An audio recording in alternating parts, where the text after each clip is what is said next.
what we're going to do is go through certain slides, and I picked certain tablets from Baha'i religion to really describe reality.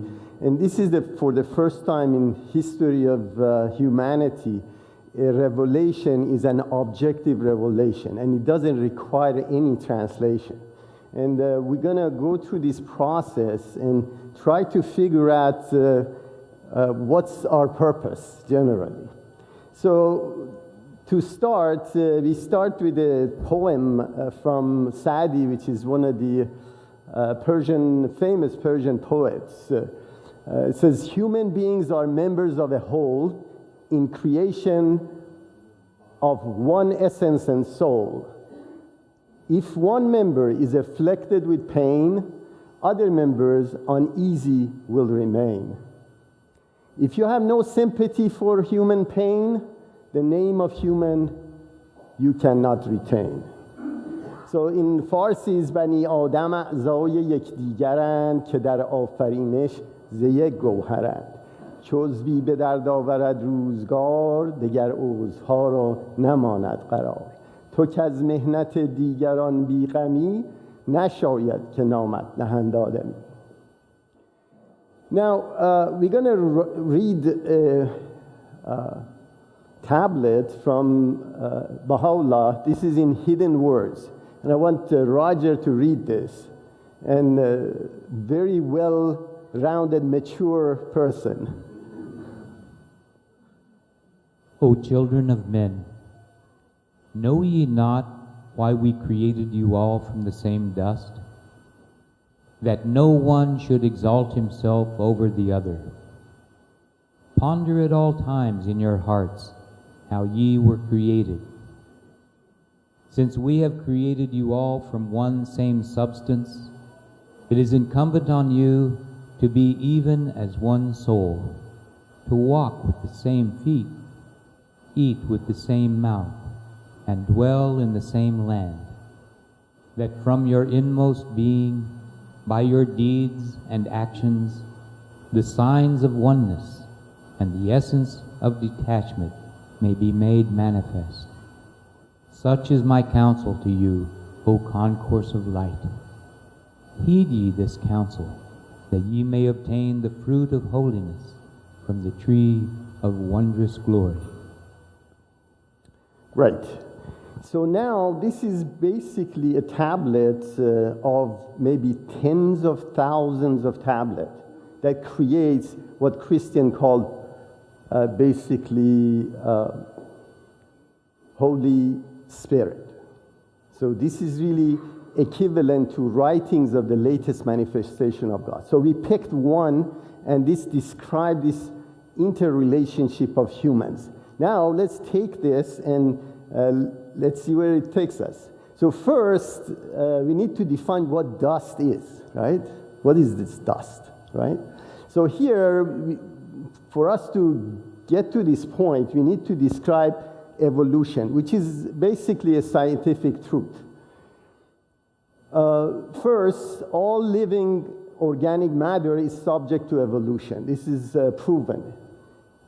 Part of it is natural selection. Natural selection is gradual, non-random process by which biological threats become either more or less common in a population as a function of differential reproduction of their bearers. It is a key mechanism of evolution. So this is natural selection. It was an interesting story in Sea of Japan. The fishermen, as they were harvesting crabs, because they had a folkloric story that a big ship of warriors sunk in that bay, whenever they would find a particular crab that looked like a face of a warrior, they would throw it back. So what ended up happening, after a while, those species progressed. And most of the crabs in that bay now look like a warrior. So this is really natural selection when human interferes with the process. So the process is very simple. Evolution is any change across successive generations in the inherited characteristics of a biological population. It means that it moves, and we're going to go into the detail of how this happens. Evolutionary process gives rise to diversity at every level of biological organization, including species, individual organism, molecules such as DNA and proteins. So this is really the process that this biological material developed on Earth. So life on Earth originated and then evolved from a universal common ancestor approximately 3.7 billion years ago. Repeated speciation and divergence of life can be inferred from shared sets of biochemical and morphological traits or by shared DNA sequences.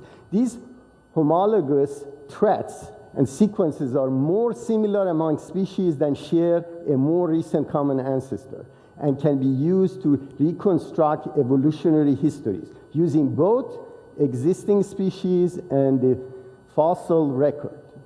Existing patterns of biodiversity have been shaped both by speciation and extinction. So this is really a picture of life that existed for 3.7 billion years. Now, we know a simple cell, it can be a cell of a tree or cell of a human. In humans, you have a nucleus of a cell. Inside there are chromosomes, and each chromosome, actually, if you unwind it, it becomes a DNA. A portion of this repeats called gene. And of course, DNA, this is called DNA, which is really the blueprint of life, this DNA.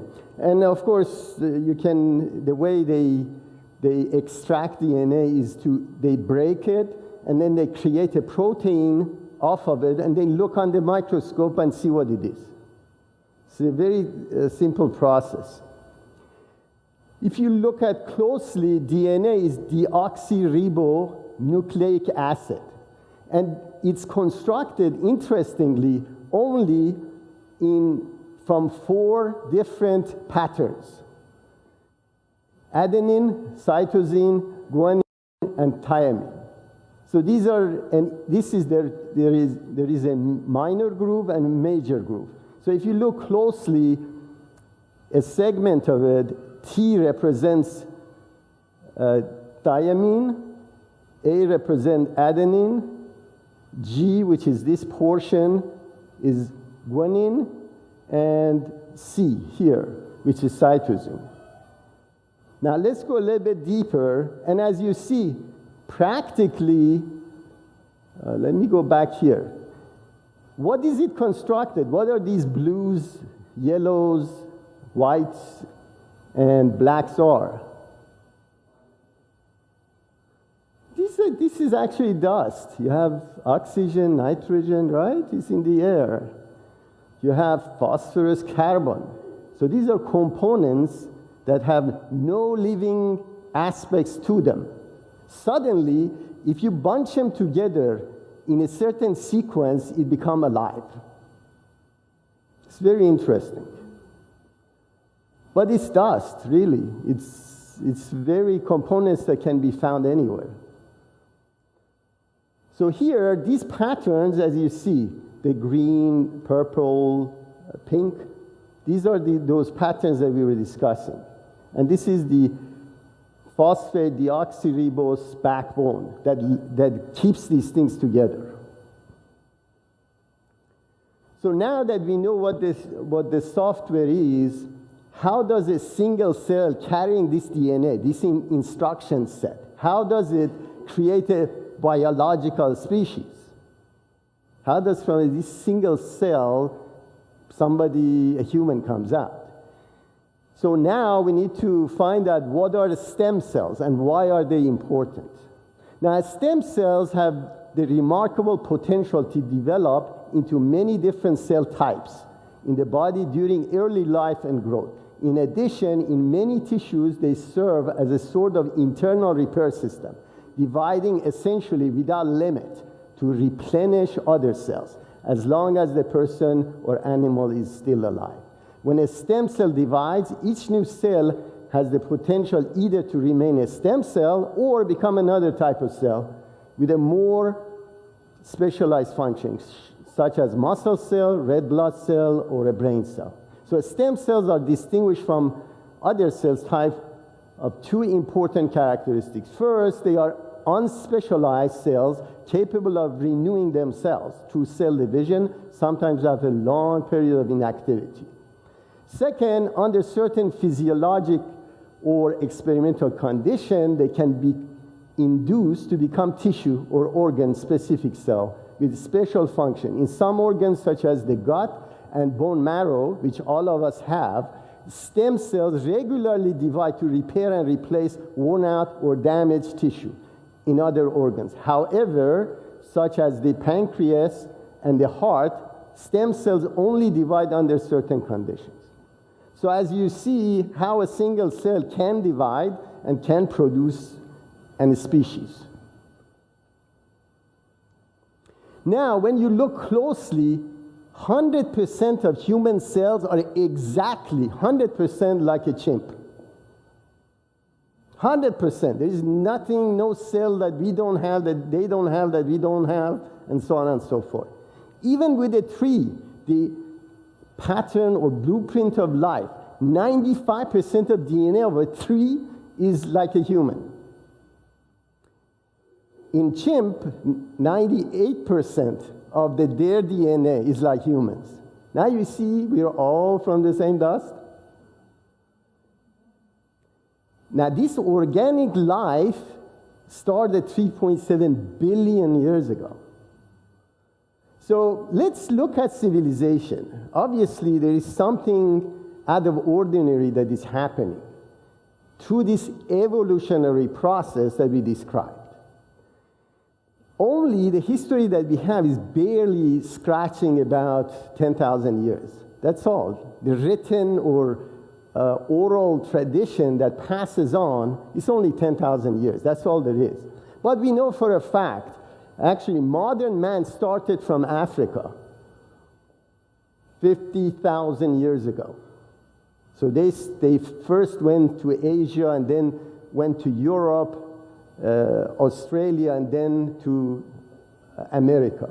But they started to move, and ironically, this was proven by taking a DNA of the tribe that never left Africa and traced them exactly to basically Asia first, then Australia, and because at that time, the crust of basically the 5 continents were connected to one another at that time. So they have proven this particular process that I'm describing to you. So something happened from humanoids, as we know, Lucy 90 million years ago in Africa, which was practically people living in cave, was a communal living. And then we came to a primitive man, which is start of civilization. This is Homo erectus, which start of civilization and tribal societies formed at that time. And of course, here we have modern man that develop countries, governments, civil laws, spiritual laws, industrialization, internationalization, and so on and so forth. So you see clearly there is a process is going on which civilization is growing and advancing very rapidly. So this is ever-advancing civilization. Material civilization, so civilization is 2 types. One is material civilization, the other one is spiritual civilization. Material progress of humanity dealing with material comfort of man, food production, education, medicine, transportation, science, and so on. Spiritual civilization is spiritual progress of humanity dealing with justice, charity, equitable distribution of resources, philanthropy, equality, elimination of prejudices, unity of mankind, and so on and so forth. So these 2 parallelly has to develop together for civilization to survive. in general, and progress. So here, Baha'is describe the Baha'i cycle. Of course, for Baha'is, this is quite known. There are three distinct epochs within the Baha'i doctrine. One is the heroic age, where basically central figures of the faith came and dispensed, and of course, a lot of people heroically put their livelihood and blood on the line to make sure that this message survives. This age we started with Shoghi Effendi, which is the inaugurator of the administrative order of the Baha'i faith, is called formative age, which we currently we're in. And of course, there is a golden age where this description of this golden age is given in Baha'i religion. It says this is Shoghi Effendi describing this process. The formative period, the Iron Age of the dispensation of Baha'i, was now beginning, the age in which the institution, local, national, and international, of the faith of Baha'u'llah were to take shape, develop, and become fully consolidated. In anticipation of third, the last, the golden age, destined to witness the emergence of a world-embracing order enshrining the ultimate fruit of God's latest revelation to mankind, a fruit whose maturity must signalize the establishment of a world civilization and the formal inauguration of the kingdom of the Father upon earth as promised by Jesus Christ himself. So this is really the perspective of the Baha'i religion related to where we're going and what is expected of us as far as advancing the civilization. So now we need to figure out, basically, Creator created this universe, and how does he influence this?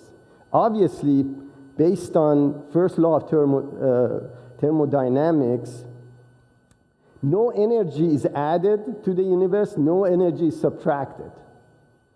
So what happens that if somebody like God would intervene materially, we would detect it, but we can't. So God doesn't interfere with physical reality materially, because we could detect them if he did. So is physical reality on autopilot? That means God created this and left it alone? Did the Creator create the creation and basically said, do what you can, and it's free for all? So based on second law of thermodynamics, which is entropy, any closed system that has energy inside, it consumes the energy and dies. So this happens everywhere in the universe. There is no perpetual machine. Doesn't exist. Anything you can imagine, the minute it consumes its internal energy, it just dies, or receives energy from another entity within its own sphere. Once that energy disappears, it dies. So the entire universe is slowly dying. That means that the energy, which is useful energy, becomes unuseful energy, which is heat. So enthalpy of the whole world is increasing. The heat of the world is increasing. But it's just slowly deteriorating. And there is no phenomenon in the universe that doesn't follow this process. None. So here, if we find such a phenomenon, what would happen? If we find something that defies this law, what would happen? It shows that it's receiving energy from outside the system. Otherwise, it would have died, right? So here, if you look closely at civilization or order, civilization is basically order, which is ever advancing since history of man began and is present today. We have found a phenomenon that, like a perpetual motion machine, is advancing all the time and violating the second law of thermodynamics. Therefore, it must have a transmaterial source. Somehow this energy is coming from someplace outside our material world that keeps this thing going. So the creator is the only entity proven mathematically to exist outside the universe of physical reality. And this, I'm not sure if you're familiar with Dr. William Hatcher. He has a book called Minimalism, which mathematically proved that there is a creator in a transmaterial world. If you get interested, I can send you the book. So now we know that there is a creator outside that is influencing this particular civilization, ever advancing civilization. Hypothesis of Baha'i religion is basically progressive revelation. That means that God never leaves his children alone. And progressively throughout ages sends these messengers or holy souls so their soul is ancient, comes in a human body and describes the purpose of man and purpose of God for us throughout the ages. So this is why you have so many religions. Those religions are basically the same religion, but is progressively being rolled out as the maturity and capacity of humanity can absorb the information and grow with it. But man has free will. Remember, we said he doesn't interfere materially with what we do. We can accept reality diffused by prophet or ignore it and bear the consequence of violation of those laws, putting humanity at the mercy of the second law of thermodynamics or nature, which is deterioration, and move toward disorder or destruction. Humanity has suffered greatly in the 20th century. In 1844, this particular Holy Spirit came to prevent humanity from going through this tribulation that we went in 20th century. We killed more of our own species in 20th century than the entire history of humanity combined. Why? Because we refused as a species to accept the Holy Spirit. Universal peace, and so on and so forth. So humanity suffering, and it's still going on. It hasn't changed. And slowly these ideas dissipate into people's mind, whether they're Baha'is, they believe in them or not. It's spreading all over the place. So what's the Baha'i perspective on this? Abdul Baha says that, for people that don't know, Abdul Baha was the son of the Prophet, which is Baha'u'llah. One of the greatest events which is to occur in the day of the manifestation of that incomparable branch is the hoisting of the standard of God among nations. By this is meant that all nations and kindred will be gathered together under the shadow of divine banner, which is no other than the rosary branch itself, and will become a single nation. Religious and sectarian antagonism, the hostility of races and people, and differences among nations will be eliminated. All men will adhere to one religion, will have one common faith, will be blended into one race, and become a single people. All will dwell in one common fatherland, which is the planet itself. Universal peace and concord will be realized between all the nations, and that incomparable branch will gather together all Israel, signifying that in this cycle, Israel will be gathered in the Holy Land, and that the Jewish people who are scattered to the east and west, south and north, will be assembled together. Don't imagine somebody predicting this is going to happen. And as you see, this thing is getting rolled out.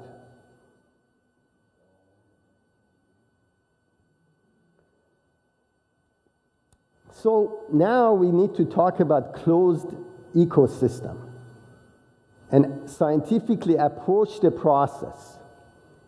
So first, we need to define ontologically what a human is defined in Baha'i religion.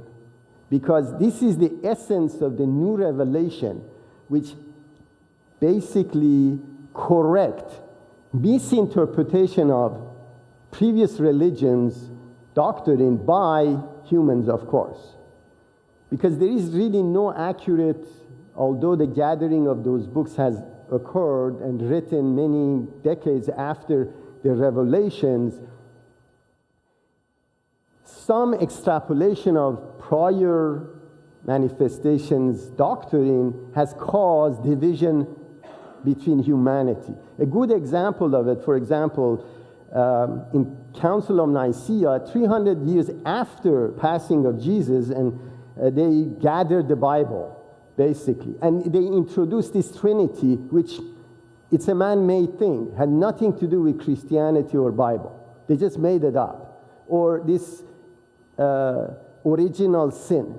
These had nothing to do with Bible or Christianity. These things were invented. So how can you find out from those books which is real, which is not? You look at the next manifestation that has interconnection spiritually with those prior manifestations. They come and describe. For example, Muhammad came in and described what Jesus meant. Baha'u'llah comes and describes what Muhammad meant when he came in. You can't find it from translation of people, because they would translate it to their own advantage. So here, this is the ontological assumption of Baha'i religion. Man is a spiritual being, is not a physical being. He's a spiritual being with a physical existence. The second is soul of a man is unique, simple, created at the time of conception by Creator, attached to the body and everlasting. This is not in our body, it's attached to it. So it never gets destroyed. Because it's simple, it's unique. As we know, anything that is complex, based on laws of thermodynamics, the second law, it disintegrates. It tries to go to its own natural state, which is nothingness, to its components. So here, the soul of a man is born pure. We never were born with sin. The soul of a man is born pure, free from defect, with some innate and inherited characteristics. Purpose of physical existence is to educate and elevate the soul of man to achieve purity and the advancement of civilization. So this is the purpose of us here, is to educate ourselves and achieve purity and help advancing this civilization, which is the message of God for us. All experiences and memories in the material life eternally stays with the soul after it's passing to the spiritual world. So even if you forget now, guess what? When you pass on, all of it becomes real to you, comes back. Spiritual progress of man continues. So there is no heaven and hell, a physical substance or place that we're going to go to. Reality is that the progress of humanity even continues in that spiritual realm as well. So there is no stop. Stopping is actually death itself. So to put this pictorially, we look at human with a spirit which is attached to it. Obviously, this spirit is not released, and it's in communication with the spiritual world. Ironically, it can get influence, but it has no influence outside of itself. If you look closely, and you have other worlds, the minute you pass on, your spirit gets free from the body and operates freely in the other environment. Abdul Baha describes this very similar to a child in the womb of a mother. It develops eyes, ears, hands, basically mouth, digestive systems, without knowing why it's developing this at all. Because it doesn't need it where it is, where actually he resides. The same thing is occurring here, based on Baha'i doctrine. We're elevating creating those arms and limbs so we can operate in the spiritual world when this separation would occur. So there is really no death as such for humans. The spirit is born at the time of conception and continues forever. So if you don't like yourself, guess what? You're stuck. Make sure you like yourself. So material civilization and spiritual civilization, we need to examine, see whether these are closed system or not, right? So physical sciences show whatever humans do, like mining, pollution, construction, agriculture, animal husbandry, harvesting from ocean, commerce, transportation, energy, and so on and so forth, directly impact on our health, atmosphere, well-being, and way of life on Earth. The impact is inescapable and stay with us forever. So it is a closed system. Nothing escapes, right? Social sciences show exactly the same thing. Degradation of moral standard and ethical practices, guess where did this come from? Most of this country was based on Judeo-Christian doctrine. This jurisprudence, the law that you see here, came from basically Judeo-Christian background. So social sciences show the moral standard and ethical practices, superstition, antiquated traditions, practice in private or public sector in the world is the cause of strife, poor health, addiction, illiteracy, poverty, malnutrition, inequity, injustice, terrorism, etc., both in advanced societies as well as poor third world countries. So you can't escape it because you're rich or poor. These social sciences show this without any problem. So the spiritual realm is closed system as well. Now, civilization starts with whom? It's with us. It's individual. So we need to say, if we make all the individual accountable to their action, obviously then the civilization basically goes ahead, improves. Now, let's see what Abdul Baha says about this accountability. Ye shall reap what ye sow. The truth I say unto you, verily the supreme conqueror utters praise upon you, because ye forsook the desires of self, were illumined by the light of guidance, clothe yourselves with the garment of sanctity, and called in the name of Al-Baha among the people. Verily ye shall reap what ye sow and obtain the fruits of what ye plant. This is preordained fact. So there is no escape, there is no chance. Now we need to look at, so we're now concentrating on individual because that's the component of civilization. Action, reaction, and closed system. Now let's see what Baha'i religion says about this. For every act performed, there shall be a recompense according to the estimate of God. Indeed, within every action is embodied its reward or punishment. So, for instance, punishment for an ignorant man is his ignorance, because he's going to make the same mistake over and over and over again. And the reward for a learned person is his knowledge. So we better educate ourselves, right? So how does soul make progress then?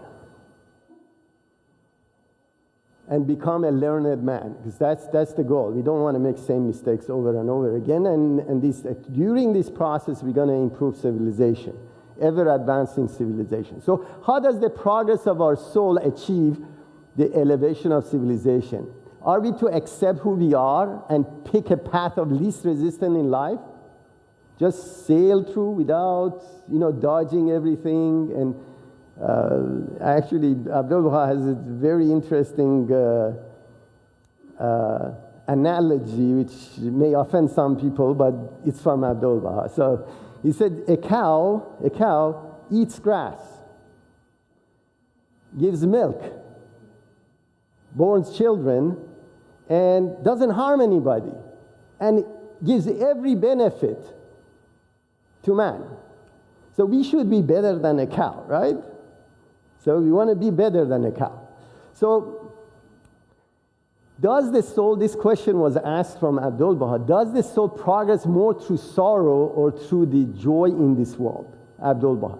The mind and spirit of man advance when he is tried by suffering. The more the ground is plowed, the better the seed will grow, the better the harvest will be. Just as the plow furrows the earth deeply, purify it of weeds and thistles, so suffering and tribulation free man from the petty affairs of this worldly life until he arrives at a state of complete detachment. His attitude in this world will be that of divine happiness. Man is, to speak, unripe. The heat of the fire of suffering will mature him. Look back to the times past, and you will find that the greatest men have suffered most. To attain eternal happiness, one must suffer. He who has reached the state of self-sacrifice has true joy. Temporal joy will vanish, right? You see a beautiful picture, gone in a few minutes. Good meal, after that, you're full. Any joy that you can think of is temporal. So what is true joy is this knowledge that is with us and walking in the path of that the manifestation of Holy Spirit has created for us. So now that we said suffering, we need to define it, obviously. Suffering, if I take a hammer, hit my toe, and obviously I would suffer. But that's not what we're discussing here, right? So let's see what suffering is. What did Abdul Baha mean by suffering? So what was the greatest suffering? Let's look at that. Founder of dispensation, marking the culmination of 6,000-year-old Adamic cycle, Baha'u'llah. So this allegorical language, 6,000 years old from Adam to Bob, this cycle, a new cycle is generated by this holy world that came from him. Inaugurator means starting of the next 5,000 century. 500,000 years, this new cycle is going to last. Baha'i cycle, he, the most great manifestation, appeared in the most great name and endured the greatest suffering in uttering the most great revelation, which is the wellspring of the most great peace. Baha'u'llah spent for people that don't know, Baha'u'llah spent most of his adult life in incarceration under the shadow of poverty, extinction, betrayal, and anguish, delivering this Holy Spirit or book to humanity. So the suffering, what suffering means in this process is walking in the path laid down by the latest manifestation of God and being materially detached, attracting and enduring hardship resulting from the consequence of practicing the Word of God or Holy Spirit, helping to create kingdom of God on earth. So the process is the blueprint is with us. We need to exercise it. And obviously, because you're going to be unique, other people will say, you must be crazy. What are you doing? Because you're going against what everybody else is practicing. And this is really the formative area of Baha'i revelation that we're in right now. So the God influence is through communication of spirit. So as the Holy Spirit dissipates in the world, people, as they hear it, they recognize it without knowing where it came from. They say, this is the truth. And then they start to exercising it. You know, there's only 160 years of dispensation of Baha'u'llah. Every movement, universal movement, has a Baha'i root. From equality of man and woman, from Greenpeace to equity, justice, personal rights, all of it came from Baha'i religion. Of course, with different people, because dissipation of this Holy Spirit allows people to readily recognize it, that this can't come from a normal human being. This is not just an idea. It has to happen. So this is really, so there are two types of, I'm sure a lot of information comes to our mind. A lot of times we see things or hear things, or in sleep, we see something that happens in the future and it becomes real. So this communication occurs. Sometimes we can detect reality, even future reality, or past reality. Or a lot of times we don't. But those manifestations of gods and holy souls are under protection of the Holy Spirit. So this diffusion of these laws causes this basically civilization to continuously improve, continuously go ahead. So an example Abdul Baha brings up is, what we mean is this state which we call the converse and communication of spirit is of two kinds. One is simply imaginary, and the other is like visions which are mentioned in the Holy Book, such as the revelation of St. John, Isaiah, and meeting of Christ with Moses and Elias. These are real and produce powerful effect in the minds and thoughts of men. So now, who's responsible for the spiritual progress of humanity, and how is it achieved? We need to figure out how to get there. So Holy Spirit, as we mentioned, is the source of progress, which is the writings of latest manifestation, which dissipates and starts this revelation. If you look at invention that occurred last, let's say, 150 years, it's not comparable. A single year of this dispensation, this era, new era has started from scientific point of view, is equivalent to the entire humanity's invention that has occurred since beginning of time. So there is something in process that causes this explosion. And Baha'u'llah, in one of his tablets, says that up to this dispensation, if there was 19 words of sciences, only 2 was revealed prior to this dispensation. The rest of the 17 would be revealed to humanity during this dispensation. And as you see what has happened. So the spiritual world is like unto phenomenal world. Now listen to this, it's quite interesting. They are the exact counterpart of each other. Whatever objects appears in this world of existence are the outer picture of the world of heaven. To appreciate this, let us turn to the laws of nature, for the laws and principles of this physical world are similar to those of the spiritual world. This is because God's creation, both physical and spiritual, is one entity.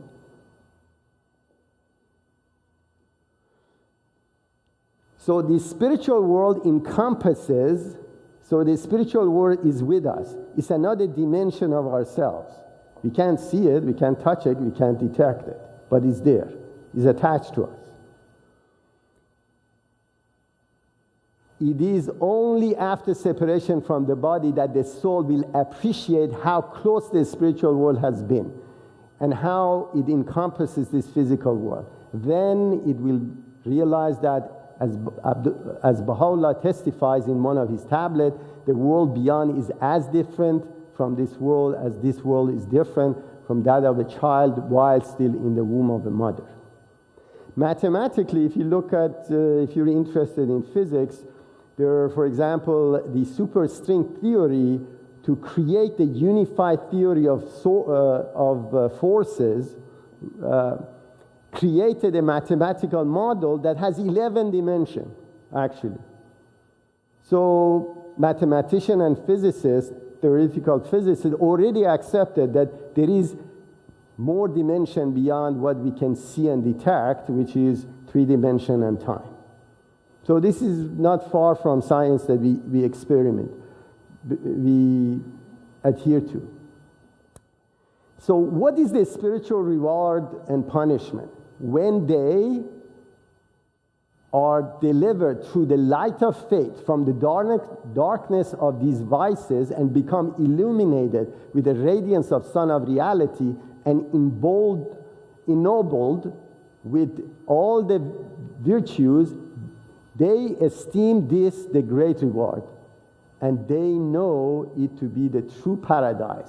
In the same way, they consider that the spiritual punishment is to be subjected to the world of nature, to be veiled from God, to be brutal and ignorant, to fall into carnal lust, to be absorbed in animal frailties, to be characterized with dark qualities. These are the greatest punishment and torture. So now we're here, and how to get to that point?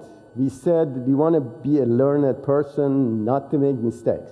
So Baha'i doctrine expresses 3 conditions. What are those? First, you have to have the knowledge. The second thing is volition. And then, of course, third is action. Volition means willing to accept this as reality, that it drives your life. It is what reality is. Action is putting that knowledge into use, daily work, which obviously, if you practice that, it would cause what?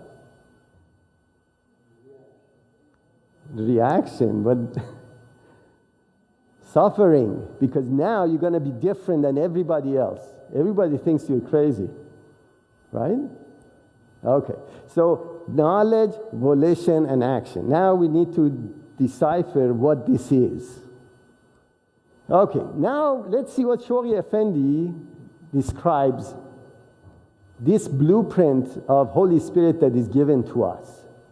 Praise be to God that the spirit of the holy writings and tablets which have been revealed in this wondrous dispensation concerning matters of major or minor importance, whether essential or otherwise, related to the sciences and the arts, the natural philosophy, literature, politics, or economics, have so permeated the world that since the inception of the world in the course of past dispensation and bygone ages, nothing like it has ever been seen or heard. Indeed, listen to this.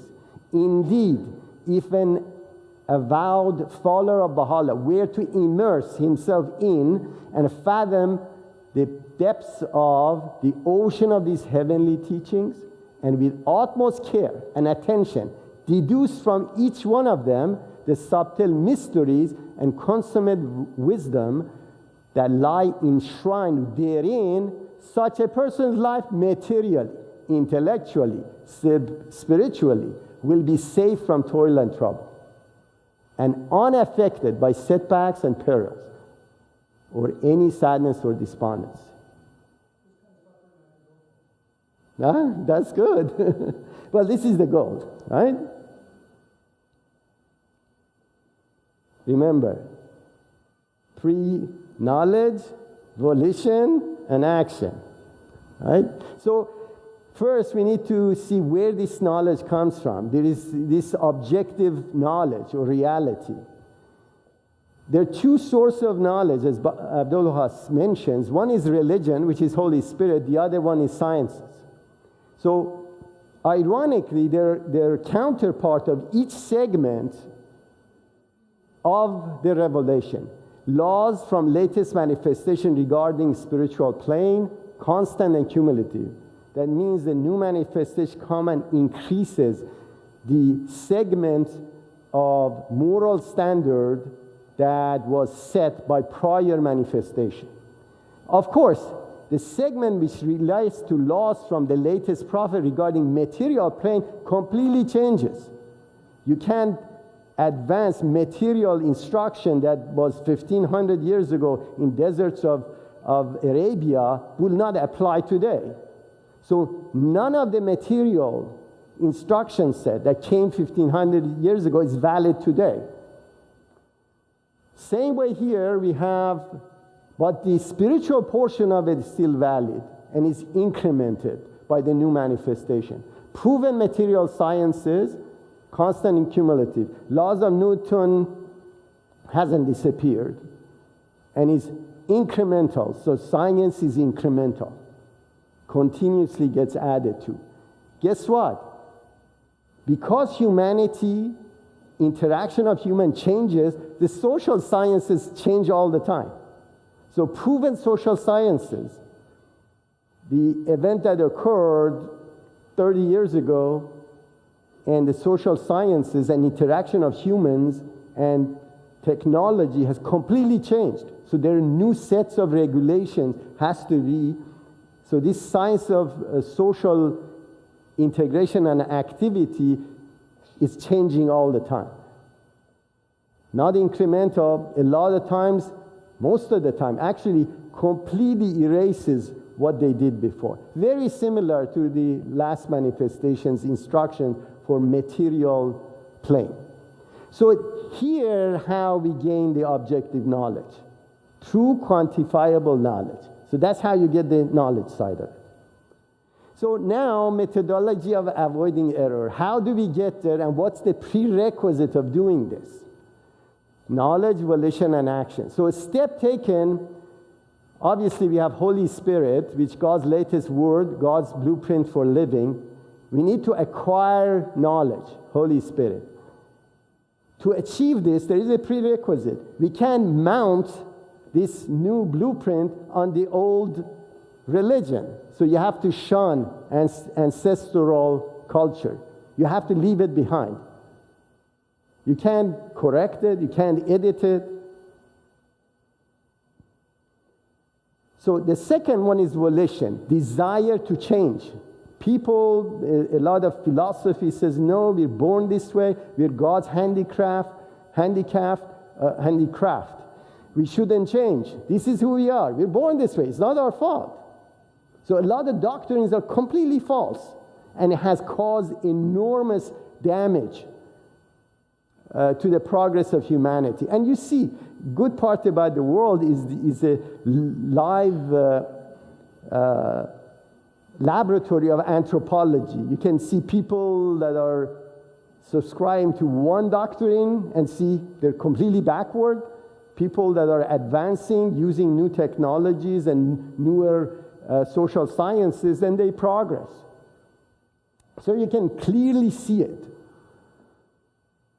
So what's the prerequisite of volition is spirit of faith, which is certitude. That means what I read is correct.